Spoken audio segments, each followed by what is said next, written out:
What's up? Hello, we are back. We are jumping right in with an updated bike walk around video. The bike has gone through quite a change since the last time that y'all have seen it and the last walk around that we did. The last walk around video that we did was just after our Colorado trip, where we put about 3,500 miles on our bike going up to Colorado from the southwest corner all the way up to the northeast and then back down to Texas. And I have to say, Colorado has some of the most beautiful roads out there. Our old setup was just dialed in to crush miles. If you just wanted to go off on a whim, hey, let's go have lunch 3 hours away, I'm down, let's cruise. By the time we took a trip out to California for Born Free, as well as that Colorado trip, miles were no stranger to us, where we could just sit comfortably for hours on end with our 13-inch T-bars.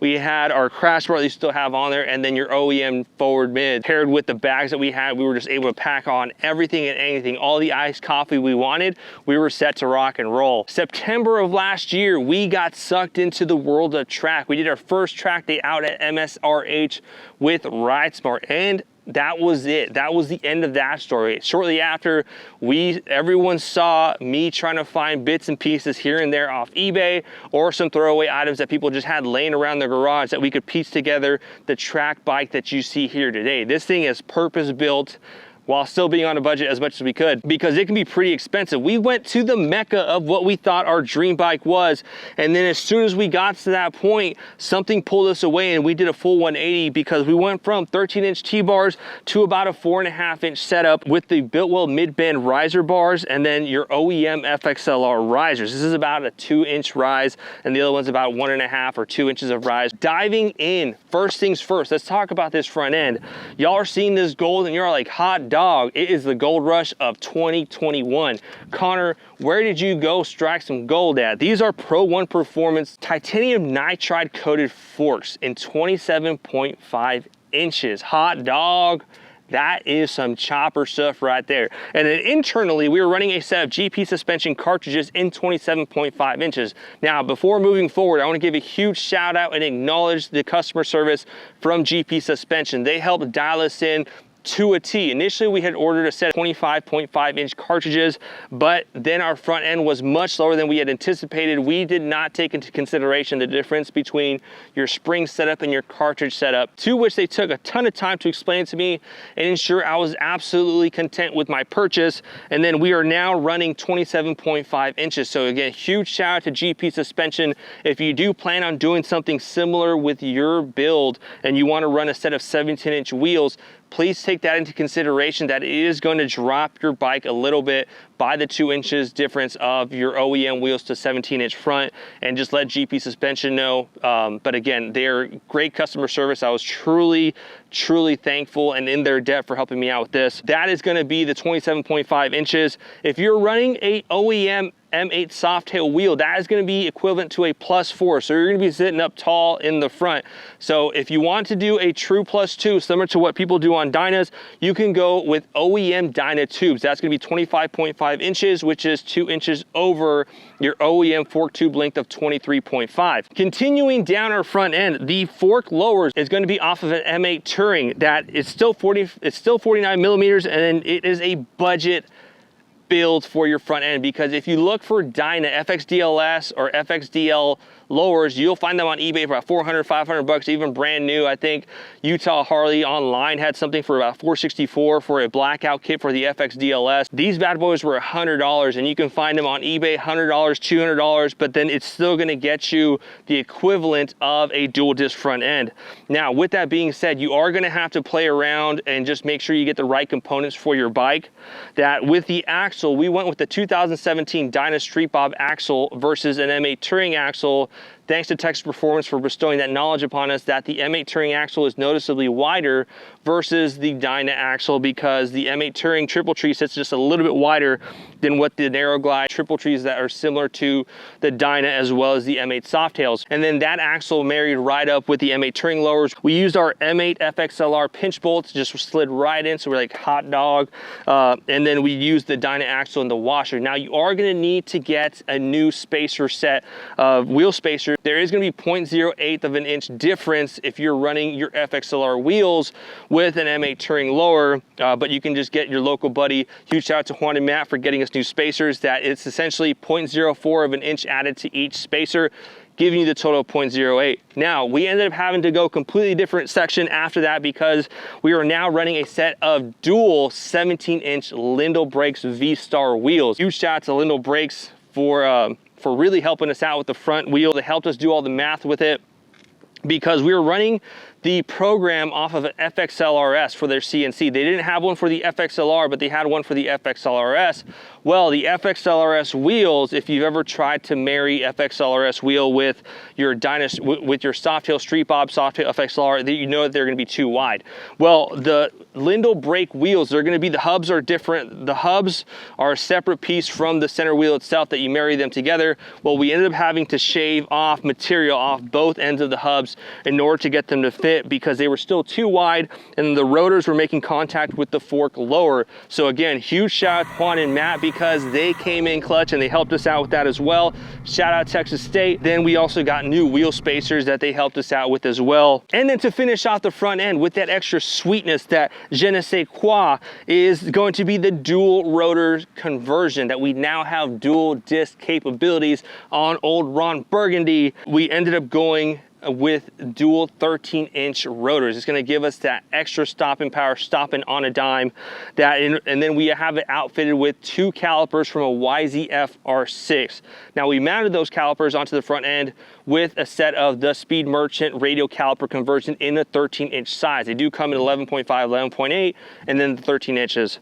Now the brake line that we're running, we end up added an extra brake line to the one that we already had. We ran it up here through the center of the triple tree, and then we did 2 dual lines. So essentially it's a true dual disc line setup. You could do the 1 to the 2 break off, similar to what your newer FXLRS has, the FXBS. A lot of these newer bikes do have that on the Harley Davidson lineup.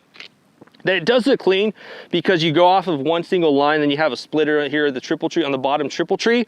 But I just like the way the dual banjo fittings look. The dual brake lines, it looks high speed to me. And then the master cylinder, you're gonna have to change that. You're gonna go from a 9/16 to an 11/16. That is what we thought was off of a Touring because we ordered off eBay and that's what it listed. But lo and behold, it was not in fact. This is off of a Dyna. So we have a Dyna master cylinder. If you are doing a dual disc, just make sure to upgrade your master cylinder from a 9/16 single disc to an 11/16 dual disc. Now, in turn, I want to give a huge shout out to Oscar, who in turn, because Wes gave him the brake lever, I also give a shout out to Wes because we are now running a Dyna one finger brand brake lever because our FXLR brake lever did not fit in that Dyna housing. The motor itself is still the stock FXLR motor. It is a 107 cubic inch engine pushing out about 1690 cc. The stock motor, stock cam plate, stock clutch, and clutch basket. Everything internal is still stock. The only difference is going to be the windowed cam cover that we were running, the same as we had last time. It is going to be Trask Performance. Our air cleaner or air breather is going to be Trask Performance as well, with a purpose-built motorcycle air cleaner cover reading "Ride it, break it, rebuild it," which is pretty much what this bike has seen. Is several facelifts along the way, just because we keep on changing our mind on what we want and what we need. Now, the only other major differences that we've upgraded on this bike that you may see is different from the last time. One of them is going to be our exhaust. We were getting a lot of questions when we first debuted the bike with the new exhaust. Was why did we swap? Did we not like Trask anymore? Did we have a falling out? Did something go wrong with the exhaust? Did it break? None of that was true.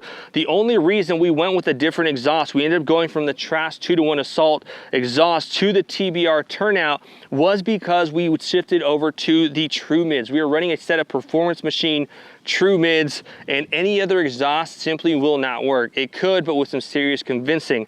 That a lot of the True Mids out in the market today, I believe there's 3 or 4 brands out there. You have Boosted Bread, you have Performance Machine, you have The Speed Merchant, and then you have SoCal Mids. I believe there might be 1 or 2 more that I may be forgetting, but essentially those are the only ones that you have out there. Your go-to, that most of them are worked with the TBR in mind. Whether you have the TBR Comp 1, Comp 2, or the Turnout, essentially all the TBRs are built the same, with that rear header coming mostly straight down and then back.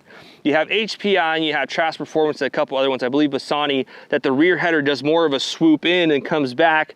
That swoop would be in the direct area of where those True Mids sit. That it sits pretty tight up on that rear header, no mounting issues whatsoever. Now, if you do go with the Performance Machine True Mids, there is very little instruction on how to install them and what bolt goes where, so just take your time, breathe in, breathe out, goose frog all that, and you'll get along just fine. But one thing I will say, it didn't come with a brake lever It didn't come with a brake lever. It came with the brake pedal arm, but just no brake lever itself.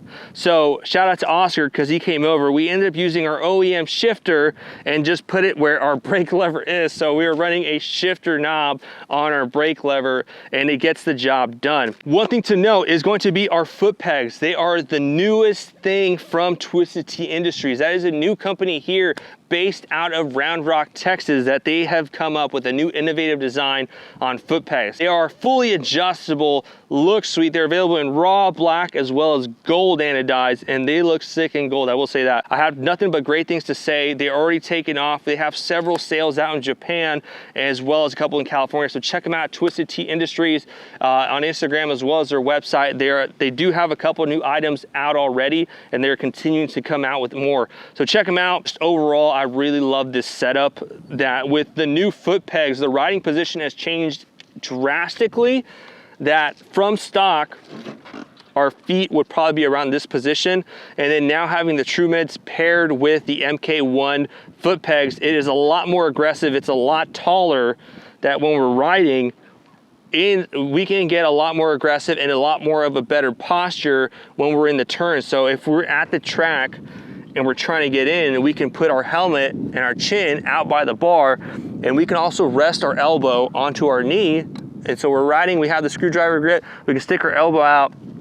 This is a lot easier to have better body position, and it keeps your bike upright versus really riding on that sidewall and possibly dragging hard parts. Now, even with us hanging off the bike as much as we do in this position, we were picking up a whole lot more speed than we've ever done comfortably, our bike was still getting over at quite an angle, and it was just insane to see that we were just out here just cooking, and the same thing on the other side you would just do and stick it out. The only downside to this overall track setup is for daily riding. It has been sacrificed on our distance, that we don't really see ourselves crushing 100 to 200 mile days, because within like an hour or two of riding, our back suffers a lot. It gets a lot of strain, it gets tired, so we'll take a lot more breaks and kind of kick it. And then also the other thing is going to be our hip tends to cramp up because of more of the aggressive riding style, that is just uncomfortable for longer distances without proper stretching or stretching in between sessions. But I do like the flexibility that it's given us when riding track, because we have seen our riding progress so much since having switched to the True Mids and the MK1 setup. The other thing to note is that these new tires from Metzeler, I have to say that they are just night and day difference, that we have them vulcanized, which still blows my mind. The exhaust itself, as we talked about, is gonna be a TBR Turnout. Come to really enjoy that. So again, huge shout out to Juan. Juan, you're the MVP in this video because you've helped me out so much, as well as Matt. He traded my Trask for the TBR. I put it out there and he said, I'm down. So that really came in clutch, because then we were able to order the Performance Machine True Mids. The rear shock itself is going to be a Russ Warnemont custom shock. That may have changed a little bit because I believe Russ Warnemont has stopped taking custom orders. When we ordered it, it's $800 for your 13.5-inch monoshock, but if you order through Hardcore Cycles for a custom linked anything past 13.5, it's $50 extra, so the 800 would be $850, or if you order from Russ Warnemont themselves, it would be $100 extra, so instead of $800, it would be $900. Now, in order to do the custom monoshock in the rear, the custom linked anything taller than 13.5, you are gonna have to modify your frame just a tad. And we ended up doing that ourselves. This was kind of just a let's dive in and try it. Unless you're a Harley, we didn't do anything, it's still stock.